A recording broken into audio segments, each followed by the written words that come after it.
आज हम लोग टुनमुन स्टडी क्लासेस में आप लोगों का स्वागत है। आज हम लोग चैप्टर 7 ट्वेल्थ क्लास का केमिस्ट्री देखने वाले हैं, जिसका नाम है पी ब्लॉक, जिसको हम लोग अपना भाषा में बोलते हैं पी कक्षक। अब बोला जा रहा है कि पी कक्षक कहते हैं किसको, ही ध्यान दीजिएगा ना। पी कक्षक किसको कहते हैं? तो यहाँ पर हम लिखे हैं कि वे तत्व जिनके अंतिम इलेक्ट्रॉन पी कक्षक में प्रवेश करता है। मतलब कहा जा रहा है कि अंतिम इलेक्ट्रॉन जो होता है वो अंतिम इलेक्ट्रॉन किस कक्षक में प्रवेश करता है? तो इलेक्ट्रॉन पी कक्षक में प्रवेश करता है, उन्हें पी ब्लॉक के तत्व कहते हैं। जिसका अंतिम इलेक्ट्रॉन पी कक्षक में प्रवेश करेगा वही कहलाएगा आपका पी ब्लॉक के तत्व। अब कहा जा रहा है आवर्त सारणी में समूह 13 से लेकर 18 वाले तत्वों को पी ब्लॉक के तत्व कहा जाता है। कहा जा रहा है आवर्त सारणी में समूह 13 से लेकर 18 तक का जो तत्व होता है उसी को हम लोग पी ब्लॉक के तत्व कहते हैं। 13 से लेकर 18 तक के पी ब्लॉक को हम लोग पी ब्लॉक के तत्व कहते हैं। तो दोस्तों आज देखते हैं हम लोग, है ना, पी कक्षक मतलब पी ब्लॉक किसे कहते हैं? तब पी ब्लॉक उसे कहा जाता है वे तत्व जिनके अंतिम इलेक्ट्रॉन पी कक्षक में प्रवेश करता है, उन्हें पी ब्लॉक के तत्व कहते हैं। अब ध्यान दीजिएगा, आवर्त सारणी में समूह 13 से लेकर 18 के वाले तत्वों को ही हम लोग पी ब्लॉक के तत्व कहा जाता है। अब ध्यान दीजिएगा, ये आपका है 13, ये आपका 14, ये आपका 15, ये आपका 16, ये आपका 17 और ये आपका 18, यही आपका होता है। इसमें आपको ये दोनों सिर्फ पढ़ना आपका कहाँ था? 11th में, जो हम पढ़ चुके हैं ना। इसको कहाँ पढ़ना है? 11th में। हमको 12th में पढ़ना सिर्फ ये है, ये 4, 15, 16, 17, 18। इसको हमको किस में कवर करना है? तो 12th क्लास में। इसी को आज हम पढ़ाने वाले हैं। 12th में पढ़ना क्या है? तो ग्रुप 15, ग्रुप 16, ग्रुप 17, ग्रुप 18। अब ध्यान दीजिएगा, हम लोग इसको 11th में पढ़े थे, 11th में ही पढ़ेंगे।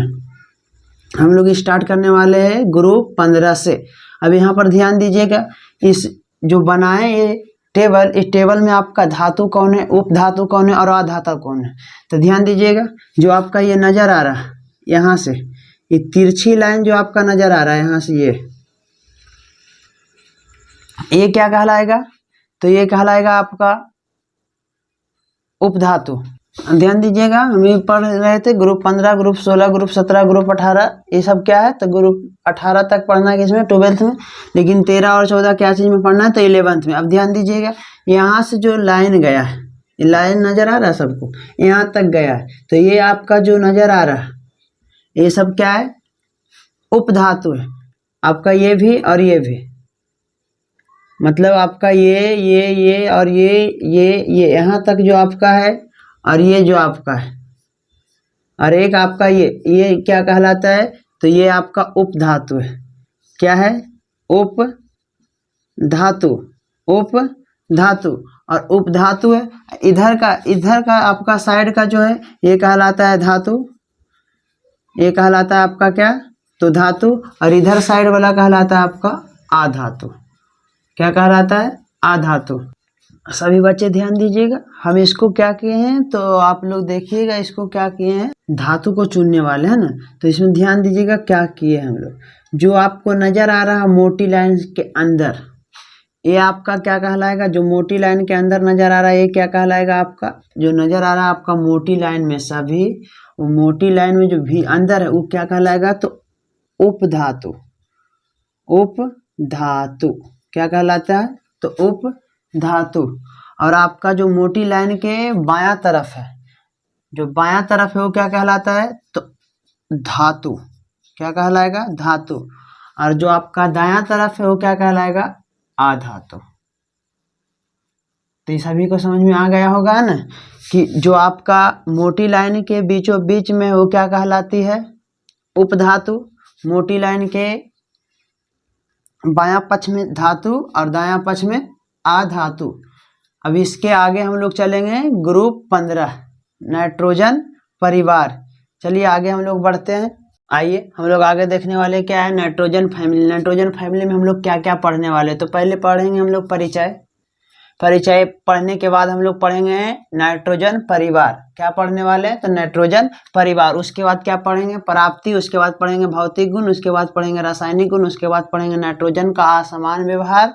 उसके बाद हम लोग पढ़ने वाले हैं उपरोक्त कारणों से प्रभावित गुण। ये सब हम लोग कवर करने वाले हैं ना। तो सबसे पहले हम लोग क्या चीज़ पे चर्चा करने वाले हैं? तो आज हम सबसे पहले इसका परिचय क्या क्या है, नाइट्रोजन फैमिली जो है, परिवार जो है, नाइट्रोजन परिवार में जो है परिचय क्या क्या है, क्या क्या चीज़ से हम लोग अवगत होने वाले हैं। तो देखिएगा ध्यान दीजिएगा। नाइट्रोजन परिवार में क्या क्या आने वाला है? तो नाइट्रोजन परिवार जो होता है समूह 15 में होता है, समूह ग्रुप 15 में ग्रुप 15 में आपका नाइट्रोजन परिवार है। नाइट्रोजन परिवार का मुख्य तत्व कै गो है? तो 5 गो है।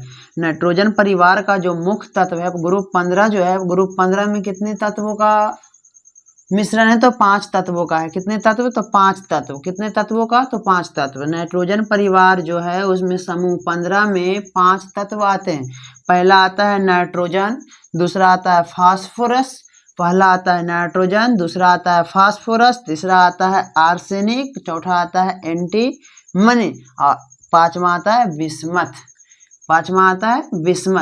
पहला को नाइट्रोजन को N से, फास्फोरस को P से, आर्सेनिक को AS, एंटीमनी को SB एंड बिस्मथ को BI।